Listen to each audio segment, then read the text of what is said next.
rem ruat na te hilal pa at sang chuanin ka the thiang thri lo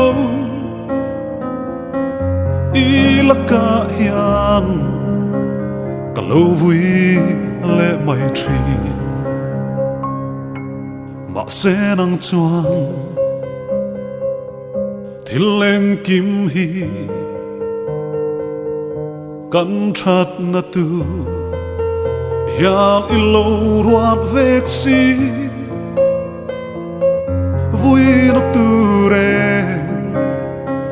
hi ka lo nei lo i khong ai na ka ta na tok lal pa ka lom zelang thil en po lo theng se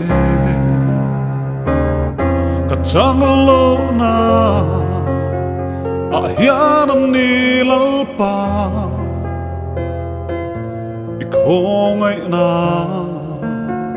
ka lo mu fia thin ni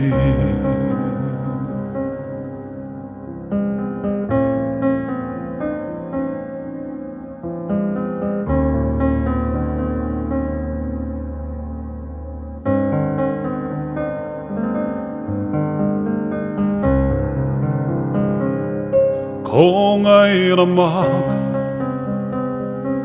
moi le du o katar hian alova han lu e klin na nei lo kling a min pom ta si i khong ai na katana tok lal pa kalom zelang thil en po lo thling se ka chak lo na a hian an ni lal pa i khong ai na ka lo mu fia thin ni i khong ai na ka ta na tok lal pa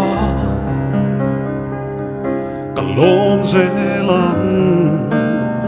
thil en po lo theng se ka chak lo na a hian an ni lal pa